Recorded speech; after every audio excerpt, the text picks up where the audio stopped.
No compromise. உங்க சைடுலயும் எங்க சைடுலயும். It's a GT promise. GT Holidays, South India's #1 travel brand. Madam எப்படி சொல்கிறதுன்னு சொல்லி தெரியல. நான் ஃபாரினில் ஒர்க் பண்ணிவிட்டு இப்போ இங்கே வந்து இந்தியாவில் வந்துட்டேன். நான் இந்தியாவுக்கு வந்துட்டேன். வந்தது எனக்கு அங்கே நிறைய சம்பாரிச்சு பழகிட்டு இங்கே தான் எஸ்கார்ட் சொல்லிட்டு ஒரு வெப்சைட் மூலிமா வந்து எனக்கு ஒரு இது வந்துச்சு. நான் அதில் பணம் கொடுத்து கொஞ்சம் நிறைய பணம் ஏமாந்துட்டேங்க மேடம். ஸோ எனக்கு அது நீங்கள் ரெக்கவரி பண்ணி கொடுக்க முடியுமா அப்படிங்கிற மாதிரி கேட்டாங்க. அப்போ அவர் சொல்கிறது வந்து எனக்கு பாதி புரிஞ்சும் பாதி புரியாமையும் இருந்துச்சு. என்ன சொல்ல வராருங்கிறது எனக்கு தெரியல. அப்புறம் என்ன எஸ்கார்ட் வெப்சைட் அப்படிங்கிறதுல நிறையா இருக்குது, நிறையா இது இருக்குது. நான் இது எனக்கு அவங்க என்ன சொல்கிறாங்கன்னு புரியல. இல்லை நீங்கள் என்னென்னு எனக்கு தெளிவாக சொல்லணும். தெளிவாக சொன்னால் தான் என்னால். அதில் அவர் சொன்னது வந்து அவர் பேசினவர் வந்து மேல் எஸ்கார்ட் வெப்சைட்டில் போய் அதில் வந்து நான் மேல் ப்ராஸ்டியூஷன் பண்ணுற மாதிரியான ஒரு வெப்சைட் இருக்குது. ஒரு வெப்சைட்டில் வந்து அமௌண்ட் கட்ட சொன்னாங்க. ஒரு பர்டிகுலர் அமௌண்ட் கட்டினீங்கன்னா நாங்கள் வந்து கிளைண்ட்ஸ் வந்து அதுக்கப்புறம் தான் வந்து உங்களுக்கு யார் என்னன்னு சொல்லி சொல்லுவோம். நீங்கள் அந்த ஸ்வோக்கர் அந்த இதில் கட்டுறதை விட அந்தந்த வெப்சைட்டில் நீங்கள் கொஞ்சம் அமௌண்ட் கட்டினீங்கன்னா அதிலெல்லாம் வந்து உங்களுக்கு பெரிய பெரிய கிளைண்ட்ஸ் எல்லாம் நாங்கள் கொடுப்போம், லீட் கொடுப்போம். அப்படியே வந்து ஒரு கிட்டத்தட்ட வந்து ஒரு 3-4 lakhs பக்கம் நான் அமௌண்ட் கட்டினேன். 50க்கும் மேற்பட்ட உலக நாடுகளில் 100 கோடிக்கும் அதிகமான ஆகாயம் தமிழ் பார்வையாளர்களுக்கு பேரன்பும் திருநன்றி. ஆகாயம் நேயர்களுக்கு வணக்கம். நாளுக்கு நாள் வந்து சைபர் கிரைம்ஸ் அதிகமாகிட்டே போகுது. அதில் விக்டிம்ஸும் அதிகமாகறாங்க, இல்லை சைபர் கிரைமை நடத்துகிறவங்களும் அதிகமாகிட்டே தான் இருக்கிறாங்க. காவல்துறை எவ்வளோ அவேர்னஸ் கொடுத்தாலும், இல்லைனா வந்து தனிப்பட்ட முறையில் நிறைய பேர் அதுக்கு அவேர்னஸ் க்ரியேட் பண்ணாலும் ஏதோ ஒரு வகையில் சைபர் கிரைமில் நம்மலாம் சிக்கிட்டு இருக்கிறோம். அது டெய்லியும் படிக்கிறோம். நம்மளோட வந்து டிடெக்டிவ் யாஸ்மின் அவர்கள் இருக்காங்க. அவங்க சந்திக்கக்கூடிய அவங்களுடைய கேசஸில் என்னென்ன மாதிரி சைபர் கிரைம்ஸ்லாம் இருக்குது, இப்போதைக்கு எதில் அதிகமாக விக்டிமைஸ் ஆகிறாங்க அப்படின்றது குறித்து பேச போகிறோம். வணக்கம் மேம். வணக்கம் மேம். இந்த சைபர் கிரைம் பற்றி பேசும்போது இப்போ ரீசெண்டாக அதிகமாக மக்கள் விக்டிமைஸ் ஆகிற சைபர் கிரைமை நீங்கள் எதை மேம் பார்க்குறீங்க? இல்லை, இப்போ வந்து பார்த்திங்கன்னா புதுசாக நிறையா வந்துட்டுருக்கு. நிறைய விஷயங்கள் நம்ம கேள்விப்படுறோம். சைபர் கிரைம் வந்து முடிஞ்ச வரைக்கும் எல்லாருக்குமே ஒரு ஃபோன் யூஸ் பண்ணுறவங்க, இன்டர்நெட் யூஸ் பண்ணுறவங்க, ஸோ கம்ப்யூட்டரில் ஒர்க் பண்ணுறவங்க எல்லாருமே வந்து ஏதோ ஒரு வகையில் வந்து சைபர் கிரைமுக்கு நிச்சயமாக ஏதாச்சும் ஒரு விஷயத்தில் அதில் நீங்களும் இருப்பீங்க, நானும் இருப்பேன். சைபர் கிரைமில் எல்லாருமே சிக்குவோம். அதில் வித்தியாசமாக அப்படிங்கிற மாதிரி வந்து எனக்கு இப்போ ஒரு ரீசெண்டாக ஒரு கேஸ் வந்துச்சு. ஸோ நிறைய டிஃப்ரெண்ட்டாக இந்த மாதிரி சைபர் கிரைமில் என்னமோ நம்ம நிறைய பணத்தை இழக்கிறது அதெல்லாமே நிறைய பார்த்துருக்கோம். இன்க்ளூடிங் இப்போ வாட்ஸ்அப்பில் கூட வந்து அது மூலிமா லோன் தரேன்னு சொல்கிறது, இந்த மாதிரி என்னென்ன ஆப் இருக்கோ அதில் எல்லாம் லோன் கொடுக்குறேன்னு சொல்கிற மாதிரி சொல்லி அதில் பணம் போடுறவங்க, அதில் ஏமாறுறவங்க, சில இன்ட்ரெஸ்ட்டுக்கு ஆசைப்பட்டு பணம் போட்டு ஏமாறுறவங்க, இந்த மாதிரிலாம் நிறைய இது நம்ம பார்த்துட்ருக்கோம். ஸோ அமௌண்ட்டு சம்மந்தமான சைபர் கிரைம் இல்லாமல் வேறு நிறையா இருந்தாலுமே ஏதோ ஒரு விதத்தில் ஒரு மோட்டிவ் வந்து பணம் இருக்கும், அதில் இன்வால்வ் ஆகிருக்கும். எனக்கு ஒரு ரீசெண்டாக வந்து ஒரு கேஸ் பார்த்தேன். அந்த கேஸ் எப்படி சொல்லி பார்த்தீங்கன்னா, ஒருத்தர் ஃபோன் பண்ணார். ஃபோன் பண்ணி மேடம் எப்படி சொல்கிறதுன்னு சொல்லி தெரியல. நான் ஃபாரினில் ஒர்க் பண்ணிவிட்டு இப்போ இங்கே வந்து இந்தியாவில் வந்துட்டேன். நான் இந்தியாவுக்கு வந்துட்டேன். வந்தது எனக்கு அங்கே நிறைய சம்பாரிச்சு பழகிட்டு இங்கே வந்து எனக்கு அதுக்கு தகுந்த மாதிரியான ஒரு லைஃப் லீட் பண்ண முடியல. ஸோ என்னோடய இது வந்து அப்படி கம்மியாயிடுச்சு, இன்கம் கம்மியாயிடுச்சு. ஸோ இப்படி இருக்கும்போது தான் எஸ்கார்ட் சொல்லிட்டு ஒரு வெப்சைட் மூலிமா வந்து எனக்கு ஒரு இது வந்துச்சு, ஒரு ஒர்க் வந்துச்சு. ஸோ அந்த ஒர்க்கில் வந்து நான் வந்து பணம் கட்ட சொன்னாங்க. பணம் கட்டினதுக்கப்புறம் உங்களுக்கு அதுக்கு தகுந்த மாதிரி பெனிஃபிட்ஸ் வரும், நாங்கள் அதுக்கு உண்டான லீட்ஸ் கொடுப்போம் அப்படின்னு சொல்லி சொன்னாங்க. நான் அதில் பணம் கொடுத்து கொஞ்சம் நிறைய பணம் ஏமாந்துட்டேங்க மேடம். ஸோ எனக்கு அது நீங்கள் ரெக்கவரி பண்ணி கொடுக்க முடியுமா அப்படிங்கிற மாதிரி கேட்டாங்க. அப்போ அவர் சொல்கிறது வந்து எனக்கு பாதி புரிஞ்சும் பாதி புரியாமையும் இருந்துச்சு. என்ன சொல்ல வராருங்கிறது எனக்கு தெரியல. அப்புறம் என்ன எஸ்கார்ட் வெப்சைட் அப்படிங்கிறதுல நிறையா இருக்குது, நிறையா இது இருக்குது. நான் இது எனக்கு அவங்க என்ன சொல்கிறாங்கன்னு புரியல. இல்லை நீங்கள் என்னென்னு எனக்கு தெளிவாக சொல்லணும். தெளிவாக சொன்னால் தான் என்னால் ஏதாச்சும் ஹெல்ப் பண்ண முடியும். ஆமாம். இன்னொன்று வந்து அமௌண்ட் ரெக்கவரி பண்ணுறது எங்கள் ஒர்க் கிடையாது. இப்போ நீங்கள் ஏமாந்துருந்தீங்க அப்படின்னு சொல்லி கேட்டால் உங்களை யார் ஏமாத்துறாங்க, அதில் நீங்கள் கொடுக்குற லீடு வச்சு அவங்க எங்கே இருக்காங்க என்ன ஏதுங்கிறதே, நிறைய பேர் எஸ்கேப் ஆகிருப்பாங்க, அவங்கள கண்டுபிடிக்கிறதுக்கு ஏதாச்சும் ஹெல்ப் பண்ண முடியுமான்னு சொல்லி யோசிக்கலாம். அமௌண்ட் ரெக்கவரி எங்களால் பண்ணி தர முடியாது, நிச்சயமாக பண்ண முடியாது. அந்த ஒர்க் நாங்கள் பண்ணுறதில்ல அப்படிங்கிற மாதிரி சொன்னோம். நீங்கள் என்னமா இருந்தால் ரொம்ப தயங்கினார் சொல்கிறதுக்கு. ஸோ என்னவா இருந்தாலும் நீங்கள் எதுனாலும் ஓப்பனாக சொல்லுங்கள் அப்படி சொல்லி சொன்னேன். அப்போ அவரு சொன்னது எனக்கு ரொம்ப ஷாக்காக இருந்துச்சு. ஓ! இதில் சைபர் கிரைமில் இப்படியெல்லாம் வேற ஒன்று இருக்கா அப்படிங்கிறது எனக்கே புதுசாக தெரிஞ்சிச்சு. ஸோ நிறைய நம்ம வெப்சைட் கேள்விப்பட்டிருந்தாலும் இப்படி ஒரு பிஸ்னஸ் நான் கேள்விப்பட்டதில்லை. அதில் அவர் சொன்னது வந்து அவர் பேசினவர் வந்து மேல். மேடம் நீங்கள் வந்து இது யார்கிட்டையும் சொல்லிடாதீங்க அப்படின்றாங்க. இல்லை, ஒரு அவேர்னஸ்க்கு நம்ம வந்து இப்போ இந்த கேஸ் பற்றியே பேசுகிறோம் அப்படின்னா இது ஒரு அவேர்னஸ் தான். அவங்கள பற்றி ஆமாம், நம்ம சொல்கிறது வந்து ஸோ இப்போ இவங்க சொன்ன மாதிரி வந்து அவர் சொன்னதுக்கப்புறம் இந்த மாதிரி நிறையா கேஸ் பார்த்துட்டேன் நான். சைபர் கிரைமில் இந்த சேம் கேஸ் இவர் கொடுத்ததுக்கப்புறம் இவர் கொடுக்கும்போது எனக்கு அது ஒரு வித்தியாசமான கேஸாக இருந்துச்சு. அதுக்கப்புறம் பார்த்திங்கன்னா இந்த மாதிரி நிறைய பேர் ஏமாறுறாங்கன்னு சொல்லி தெரிஞ்சு.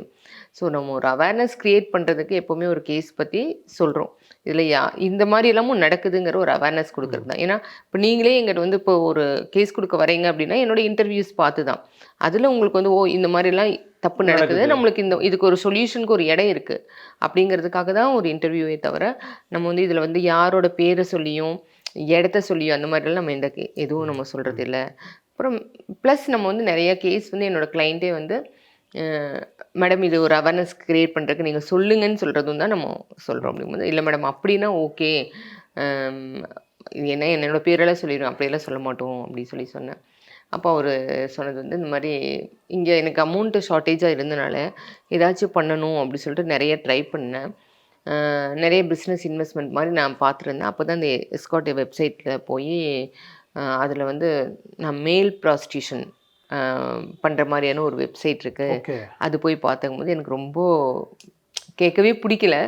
பட் என்ன தான் நடக்குது அப்படி சொல்லிட்டு கேட்கும்போது அதில் வந்து ஒரு வெப்சைட்டில் வந்து அமௌண்ட் கட்ட சொன்னாங்க. ஒரு பர்டிகுலர் அமௌண்ட் கட்டினீங்கன்னா நாங்கள் வந்து கிளைண்ட்ஸ் வந்து அதுக்கப்புறம் தான் வந்து உங்களுக்கு யார் என்னன்னு சொல்லி சொல்லுவோம். நீங்கள் அந்த செக்ஸ் ஒர்க்கர் அந்த ஆமாம். ஸோ அதுக்கு வந்து நீங்கள் அமௌண்ட்டு ஒரு பர்டிகுலர் அமௌண்ட் கட்டணும். கட்டினதுக்கப்புறம் நாங்கள் கிளைண்ட்டோட லீட் கொடுப்போம். நீங்கள் அதுக்கப்புறம் நீங்கள் அவங்கள காண்டாக்ட் பண்ணிக்கணும் அப்படின்னு சொல்லி சொன்னாங்க. அப்போ நான் ஃபஸ்ட்டு ஒரு அமௌண்ட் கட்டினேன். எவ்வளோ அமௌண்ட் கட்டினீங்க வந்து இல்லை மேடம் ஃபஸ்ட்டு ஒரு 10,000 கட்ட சொன்னாங்க அப்படின்னு கட்டினேன். அதுக்கப்புறம் உங்களுக்கு லீட் கொடுத்தாங்கன்னா இல்லை வந்து ஒரு இன்னொரு 4-5 வெப்சைட் இருக்குது, நீங்கள் இதில் கட்டுறதை விட அந்தந்த வெப்சைட்டில் நீங்கள் கொஞ்சம் அமௌண்ட் கட்டினீங்கன்னா அதுலலாம் வந்து உங்களுக்கு பெரிய பெரிய கிளைண்ட்ஸ் எல்லாம் நாங்கள் கொடுப்போம், லீட் கொடுப்போம் அப்படி சொன்னாங்க. அப்போ எனக்கு வந்து சரி ஓகேன்னு சொல்லிட்டு ஆசை வந்துருச்சு. அப்படியே வந்து ஒரு கிட்டத்தட்ட வந்து ஒரு 3-4 lakhs பக்கம் நான் அமௌண்ட் கட்டினேன். ஆனால் எனக்கு வந்து அதுக்கப்புறம் அவங்களோட எந்த கான்டாக்டும் கிடைக்கல, யார் என்ன எதுனே கிடைக்கல, என்னோடய அமௌண்ட்டு போயிடுச்சு அப்படி சொன்னாங்க. அப்போ நான் வந்து அவங்களுக்கு ஒரு அட்வைஸ், அவ்வளோதான், நம்ம வேறு எதுவும் ஏன்னா இதில் வந்து சைபர் கிரைமில் இது பண்ணதுக்கு நம்ம அதுக்கு உண்டான கம்ப்ளைண்ட் கொடுக்கறதுக்கு அந்த மாதிரி ஹெல்ப்லாம் பண்ண முடியும். யார் அந்த வெப்சைட்டு அந்த அந்த அந்த பர்டிகுலர் பர்சன் யாருங்கிறது எங்கனாலையுமே வந்து இண்டிவிஜுவலாக எல்லா இதுவும் கேட்ச் பண்ண முடியாது. ஸோ எங்கனாலும் வந்து அது இந்த மற்ற கேஸ் மாதிரி இது எங்களால் பார்க்க முடியாது கண்டிப்பாக. ஏன்னா இப்போ நம்ம கூடவே நிறைய பேர் பழகியிருப்பாங்க, பழகிட்டு ஏமாத்துறவங்க இருப்பாங்க. அந்த மாதிரினா நாங்கள் யார் என்ன ஏதுன்னு சொல்லிட்டு எங்கே இருக்காங்கன்னு சொல்லிட்டு கண்டுபிடிச்சி கொடுக்க முடியும். இது ஒரு சைபர் கிரைம் அப்படிங்கிறதுனால வந்து எங்களால் இது வந்து 100% எங்களால் ஹெல்ப் பண்ண முடியும்னு சொல்ல முடியாது. பட் ஓரளவுக்கு உங்களுக்கு இதுக்கு ஹெல்ப் பண்ணலாம் அப்படி சொல்லிட்டு அவங்களோட ஃபுல் டீட்டெயில்ஸ் அந்த வெப்சைட்டோட டீட்டெயில்ஸ் எல்லாமே கேட்டு ஸோ சைபர் கிரைமில் அவங்க வந்து கம்ப்ளைண்ட் பண்ணுறதுக்கு உண்டான டைரெக்டாக போய் கம்ப்ளைண்ட் பண்ணுறதுக்கு உண்டான ஹெல்ப் பண்ணி அதோட லீட் பிடிச்சி கொடுத்தோம். ஓகே மேம், இந்த மாதிரியான கேசஸ் இப்போ நிறைய நடக்குது. சிலர் இதை பார்த்துட்டு கூட உங்கள்கிட்ட வந்து கேட்கலாம், இதில் வந்து உங்களுடைய பங்கு எந்த அளவுக்கு மேம் இருக்கும்? ஏன்னா இப்போது டேரெக்டாக போய் ஒரு சைபர் கம்ப்ளைண்ட் கொடுக்கறதுக்கும் சைபர் ரிலேட்டடாக ஒரு கம்ப்ளைண்ட் கொடுக்கறதுக்கும் ஆன்லைன்லேயோ இல்லை நேர்லையோ இல்லை உங்கள் மூலமாக போகிறதுக்கும் என்ன டிஃப்ரென்ஸ் இருக்கும் மேம்? இல்லை, என் மூலியமாக போகிறது இல்லைங்க. இப்போ வந்து சைபர் கிரைமுக்கு வந்து ரொம்பவே வந்து டிபார்ட்மெண்ட்டில் நல்லாவே ரெஸ்பான்ஸ் பண்ணுறாங்க. ஃபஸ்ட்டெல்லாம் வந்து அந்த மாதிரி சைபர் கிரைம் கம்ப்ளைண்ட் கொடுக்கறதுக்கு பயப்படுவாங்க. ஏன்னா இப்போ நிறைய பொண்ணுங்க அதில் ஏமாற்றப்படுறவங்க இருப்பாங்க. கம்ப்ளைண்ட் கொடுத்தா நம்ம பேர் வெளியே வந்துடுமோ, நம்மளுக்கு மற்றவங்களுக்கு அது தெரிஞ்சிருமோ அப்படிங்கிற மாதிரி. இப்போ அந்த மாதிரி பயப்பட வேண்டிய அவசியமே இல்லை. ஏன்னா நிறையா இந்த மாதிரி கேசஸில் மாட்டுறவங்க அந்த மாதிரி இருக்கவங்க கம்ப்ளைண்ட் கொடுத்தா யார் கொடுத்தாங்க என்ன ஏதுன்னு அவங்க பேரே தெரியாமல் ஜஸ்ட் இப்படி ஒரு நடக்குதுங்கிற ஒரு கம்ப்ளைண்ட் மட்டும் கொடுத்துட்டா போதும். அது ரொம்ப அழகாக டிபார்ட்மெண்ட்டில் பார்த்து கொடுக்குறாங்க. ஆமாம், ரொம்ப சீக்ரெசி மெயின்டைன் பண்ணுறாங்க. ஸோ எங்ககிட்ட வரணும்னு ஒன்றுமே அவசியமே கிடையாது. ஆன்லைனில் கம்ப்ளைண்ட் கொடுக்கலாம். நேரடியாக போனால் ரொம்பவே நல்லா அழகாக ரெஸ்பான்ஸ் பண்ணுறாங்க. ஏன்னா நிறையா காலேஜஸில் இதுலலாம் வந்து பார்த்திங்கன்னா நாங்கள் அது அவேர்னஸ் கொடுக்கறதுக்காக டிபார்ட்மெண்ட்டோடு சேர்ந்து வந்து நான் நிறையா இது போய் அட்டென்ட் பண்ணியிருக்கேன். நிறைய செமினார் போய் பேசுகிறது இது எல்லாமே. ஸோ இந்த மாதிரி எல்லாம் ஒரு இது இருக்குது, நீங்கள் பயப்பட வேண்டாம், போய் நீங்கள் தைரியமாக கொடுக்கலாம் அப்படிங்கிற மாதிரி நிறைய அவேர்னஸ் க்ரியேட் பண்ணிட்டு தான் இருக்கோம். அதேமாரி இப்போ நான் உங்கள்கிட்ட இது சொல்கிறது இப்படியும் நடக்குது. ஸோ சைபர் க்ரைமில் வந்து நிறைய எப்போவுமே நம்ம வந்து ஒரு கண்ணுக்கு தெரியாத நேரடியாக பார்த்து நம்மக்கிட்ட பழகிறவங்களே எத்தனையோ பேர் ஏமாத்திடுறாங்க ஒரு ஸ்டேஜில். நம்ம ரொம்ப கேர்ஃபுல்லாக அந்த பண விஷயத்தில் இந்த மாதிரி இதுலலாம் ரொம்ப கேர்ஃபுல்லாக இருக்கணும். அப்படி இல்லாமல் ஒரு தெரியாத ஒரு வெப்சைட் மூலியமாவோ இல்லை வந்து யாராச்சும் ஃபோனில் பேசுகிறாங்க. ஏன்னா நிறைய இன்றைக்கி ஒரு கிரிப்டோ கரன்சியில் அந்த இதில் வந்து அந்த இதில் மூலிமா ஒருத்தவங்க மூவ் பண்ணி வந்து ஏமாத்தின ஒரு கேஸ் பார்த்தோம் இப்போ ரீசெண்டாக. ஸோ இப்போ இந்த மாதிரி இது மாதிரி புதுசாக சைபர் க்ரைம் வந்து நடந்துகிட்டே இருக்குது. ஸோ இது வந்து அவேர்னஸோடு இருக்கணும், அவ்வளோதான். மேம் இப்போ இந்த பர்டிகுலர் நீங்கள் செக்ஸ் ஒர்க்கருக்கான வெப்சைட் இருக்கலாம் மேம், அது மாதிரி நிறைய அப்ளிகேஷன்ஸ் இருக்குது, இல்லைனா நிறைய வெப்சைட்ஸ் இருக்குது. அதில் மோஸ்ட்டாக போய் மாற்றவங்க விக்டிமைஸ் ஆகிறவங்க வந்து இன்னசென்ஸாக தான் இருக்காங்க. கொஞ்சம் வயசு கம்மியாக இருக்கவங்களுக்கு கூட தெரியாமல் போய் மாட்டிக்கிறாங்க. இப்போ இவங்களுடைய சுச்சுவேஷனில் எப்படி மேம் இருக்குது? அவங்களுக்கு வந்து லீகலாக ஏதாவது சப்போர்ட் ஏதாவது கிடைக்குமா, இல்லை அவங்க வந்து ஒரு சைலண்ட் விக்டிமாவே சொசைட்டியில் அப்படியே இருக்காங்களா? இப்போ இவர் நம்மக்கிட்ட கேஸ் கொடுத்தாரு இல்லைங்களா, இது வந்து இதுக்கு ஒரு பெரிய சப்போர்ட் கிடைக்குமான்னு கேட்டால் கண்டிப்பாக கிடைக்காது தான். ஏன்னா இது பண்ணுறதே ஒரு ஒரு ஒரு நல்ல ஒரு டீசெண்டான ஒரு வேலையோ நம்ம ஒரு ஒரு இன்வெஸ்ட்மெண்ட்லேயே வந்து நிறைய விதம் இருக்குது இல்லைங்களா. சோஷியலி இது அப்படி பார்க்கறது இல்லை. ஆமாம், இது வந்து நான் அந்த பையன்ட்டே சொன்ன ஒரு அட்வைஸ் என்னென்னா, அந்த கேஸ் எனக்கு கேட்கவே வந்து ஆக்சுவலாக பிடிக்கல.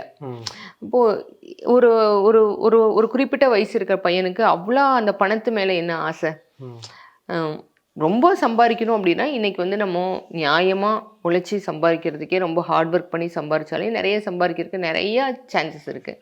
ஸோ இந்த மாதிரி குறுக்கு வழி, இந்த மாதிரி தப்பான வழி அப்படி இது பண்ணும்போது அதுக்கு அவங்களுக்கு ஒரு பனிஷ்மெண்ட் மாதிரி இந்த மாதிரி ஒரு ஏமாற்றம் கிடைக்க தான் செய்யும். நியாயமாக இருக்கிறவங்களுக்கே கிடைக்குது. ஸோ இந்த மாதிரி அவங்கள்ட்ட சொன்னது நிறையா ஏகப்பட்ட சான்சஸ் இருக்குது நம்மளுக்கு சம்பாதிக்கிறதுக்கு. படிச்சிருக்கீங்க, ஸோ அந்த மாதிரி பார்ட் டைமாக கூட இன்னொரு கம்பெனி 1-2 கம்பெனியில் ஒர்க் பண்ணலாம். அந்த மாதிரி இந்த மாதிரி இது வந்து இப்போ இந்த கேஸ் வந்து எங்கிட்ட வந்து கேஸாக கொடுத்து அவங்க வந்து எவ்வளோ பணம் கொடுத்து இது பண்ணாலுமே நான் வந்து இந்த மாதிரி கேஸ் எடுக்கவும் மாட்டேன். ஓகே, ஆக்சுவலாக நீங்கள் அதை எடுக்கலாம், கண்டிப்பாக எடுக்க மாட்டோம். ஏன்னா அந்த பையன் மேலே எனக்கு ஒரு கோபம் தான் வந்துச்சு சொல்லும்போது. அதை மீறி வந்து இப்படியும் நடக்குது அப்படிங்கிறது நம்ம இங்கே தெரியப்படுத்தணும்னு நினைக்கிறோமே தவிர இதை நம்ம என்கரேஜ் பண்ணுறதில்ல. நம்ம வந்து அது வந்து அவங்க அது ஒரு கிளைண்ட்டாக அவங்கள வந்து ஒரு கிளைண்ட்டாக எடுத்து இது பண்ண முடியாது. இப்படியும் ஒரு இதை கொண்டு போகணுங்கிறதுக்காக அவங்களுக்கு வந்து சைபர் க்ரைமில் கம்ப்ளைண்ட் கொடுக்கறதுக்கு ஹெல்ப் பண்ணணும். இந்த மாதிரி வெப்சைட்ஸ் வந்து மொத்தமாக கண்டுபிடிச்சி முடக்கிறது வந்து பாசிபிள் இல்லை அப்படின்னாலும் தினம் ஒன்று வந்துக்கிட்டே தான் இருக்குது. அப்படி இல்லை அப்படின்னாலும் எந்த அளவுக்கு மேம் இது வந்து ரெஸ்ட்ரிக்ட் பண்ணுறாங்க? இப்போது ரெஸ்ட்ரிக்ஷன் யாருமே கொடுக்க முடியாதுங்க. நம்ம தான் செல்ஃப் ரெஸ்ட்ரிக்ஷன் இருக்கணும் நம்மளுக்குள்ள. ஒரு மொபைல் யூஸ் பண்ணுறோம் பிடிக்கிறோன்னா நம்மளோட தேவை என்ன, நம்ம எதுக்காக யூஸ் பண்ணுறோம்.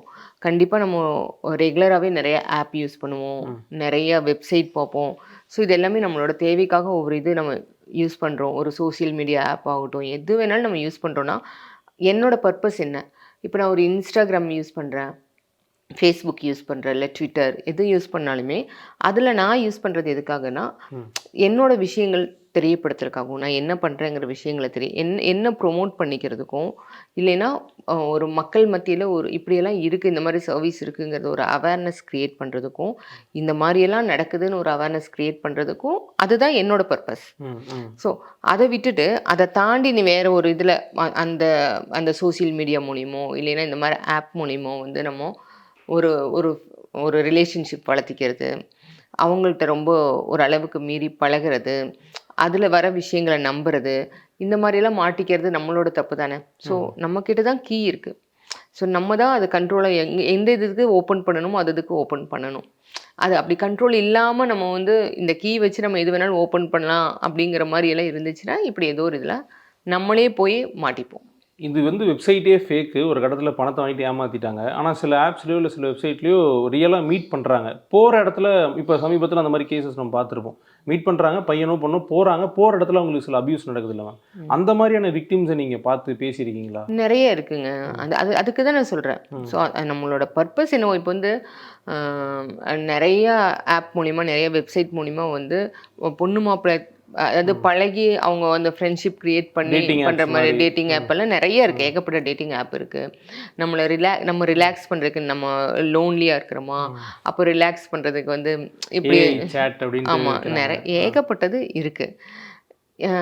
அது உங்களுக்கு அந்தளவுக்கு அது வந்து தேவை அப்படின்னாலுமே, இப்போ நீ ஒரு ரிலாக்ஸ்க்காக நீ பேசுகிற ஒரு டேட்டிங் ஆப்குள்ளேயே போகிற ஒரு ரிலாக்ஸ்க்காக பண்ணுறேன்னா அது அவ்வளோதான். ஸோ அந்த ஆப்குள்ளே வர்றதுங்கிறது வந்து நீ உன்னோட பர்பஸ் என்னவோ அதோட நிறுத்திக்கணும். ஆமாம், ரியல் லைஃப்க்கு கொண்டு போகக்கூடாது. ரியல் லைஃப்பில் நம்ம டேட்டிங் ஆப்பில் போய் நல்ல ஒரு சக்ஸஸ்ஃபுல்லான கப்பிள்ஸ் அதுக்காக கொண்டு வந்ததும் இருக்கு இல்லையா? நிறைய ஆப் வந்து அதுக்காக கொண்டு வந்தது. நம்ம ஒரிஜினலாக பேசி பழகி நேரில் பார்த்து அது ஓகே செட் ஆயிடுச்சு அப்படின்னா வந்து கல்யாணம் பண்ணிக்கலாம், லைஃப் லாங் போகலாம் அப்படிங்கிறவங்களும் இருக்காங்க.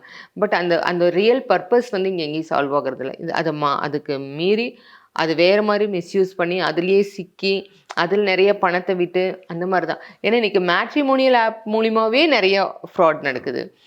ஸோ அதெல்லாம் ஒரு நல்ல ஒரு பர்பஸ்க்காக வந்தது, அது மூலிமாவே நிறைய ஃப்ராட் நடக்குதுங்கும் போது நம்ம எந்த ஒரு சோஷியல் மீடியா ஆப் ஆகட்டும் அதுலாம் ரொம்ப கேர்ஃபுல்லாக இருக்கணும். ஓகே, நம்ம அவேர்னஸ் சொன்னாலுமே சிலர் அதில் போய் மாட்டிப்பாங்க, சிக்கிப்பாங்க. இன்கேஸ் யாராவது ஒருத்தங்க அந்த மாதிரி பணத்தை இழந்தாலோ இல்லை ஏதோ ஒரு சுச்சுவேஷன் அவங்க த்ரெட்டன் பண்ணுறாங்க, ஃபோட்டோஸ் இருக்குன்னு மிரட்டுறாங்கன்னா அப்போ இமீடியட்டாக அவங்க என்ன மேம் செய்யணும்? சைபர் கிரைம்னா உடனே கம்ப்ளைண்ட் கொடுக்கணும். ஒரே ஆப்ஷன். மான மரியாதை அதெல்லாம் பார்க்க வேண்டிய அவசியம் இல்லை. தேவையில்லாமல் ஸ்ட்ரெஸ்க்குள்ளே போக வேண்டாம். ஒரு விஷயம் நடந்துருச்சு அப்படின்னா நடந்துருச்சு, அடுத்தது என்ன ஒன்றா அதை உன்னால் கடந்து போக முடியும், பரவாயில்ல போனால் போகட்டும் அப்படிங்கிற ஒரு தைரியம் இருக்கணும். ஸோ எதுவாக இருந்தாலும் இங்கே வந்து வாழ்க்கைங்கிறது முக்கியம், வாழ்கிறதுங்கிறது முக்கியம், உயிருங்கிறது ரொம்ப முக்கியம். ஃபர்ஸ்ட் அதுதான், அதுக்கப்புறம் தான் மீதி எல்லாம். நம்ம வாழ்ந்தோம்னா எதை வேணாலும் நம்மளால் வந்து அப்படி க்ராஸ் பண்ணி போயிட்டே இருக்க முடியும். ஸோ நிறைய பேருக்கு அது தெரியாமல் சூசைட் தாட் வருது, சூசைட் பண்ணிக்கிறதுக்கு ட்ரை பண்ணுறது, அவ்வளோதான் நம்ம மானமே போயிடுச்சு அப்படி இப்படி சொல்லிட்டு பயப்படுறது, இதெல்லாம் தேவையே இல்லை. ஒன்று நடந்துருச்சு, ஒரு தப்பு பண்ணுறது நீ ஏதோ ஒரு இதில் பண்ணிட்ட, அதுக்கு இருந்த உனக்கு தைரியம் அதை ஃபேஸ் பண்ணுறதுக்கும் இருக்கணும் கண்டிப்பாக. ஸோ இந்த மாதிரி ஒன்று நடந்துருச்சு அப்படிங்கும்போது அடுத்த ஸ்டெப் ஒன்றா வந்து நம்ம சைபர் கிரைமில் போய் கம்ப்ளைண்ட் கொடுத்தாலே ரொம்ப சீக்ரெட் மெயின்டைன் பண்ணி பார்த்துருவாங்க. இல்லை அப்படின்னா அதை கடந்து அதை விட்டுட்டு நம்ம வெளியே வந்துடணும். இந்த த்ரெட்டன் பண்ணுறவங்க கிட்ட தொடர்ந்து பேசுறது இல்லை அவங்க கேட்குறாங்கன்னு பணம் அனுப்புறது, இந்த மாதிரியான ஸ்டெப்ஸில் அவங்க ஈடுபட தேவையில்லை மேம்? கண்டிப்பாக தேவையே இல்லைங்க. அந்த மாதிரி ஒன்று ஸ்டார்ட் ஆகுது அப்படிங்கும்போது அப்போவே வந்து விட்டு வந்துடலாம். அதுதான் சொல்கிறோம், நம்ம அந்த தேவையில்லாத விஷயங்கள் நம்மளுக்கு என்ன தேவையோ அதுக்குண்டான இதை மட்டும் யூஸ் பண்ணிவிட்டு மற்றதுலேருந்து வெளியே வந்துடணும். இந்த மாதிரி தெரியாதவங்கள்ட்ட அந்த ஃபோட்டோ ஷேர் பண்ணுறது, பழகிறது, அளவுக்கு மீறி பழகிட்டு அதுக்கப்புறம் பயப்படுறது, அது தேவையே இல்லைல்ல. ஓகே, சைபர் கிரைம் பற்றி எவ்வளோ அவேர்னஸ் கொடுத்தாலும் டெய்லி புதுசாக ஏதோ ஒன்று வந்துட்டே தான் இருக்குது. பட் உங்களுடைய அனுபவத்தில் நீங்கள் சந்தித்த அந்த விக்டிம் அவரை சார்ந்த விஷயங்கள் சொன்னது கொஞ்சம் அவேர்னஸாக இருந்திருக்கும். நன்றி மேம். நன்றி. No compromise. உங்க சைடுலயும் எங்க சைடுலயும். It's a GT promise. GT Holidays, South India's #1 travel brand.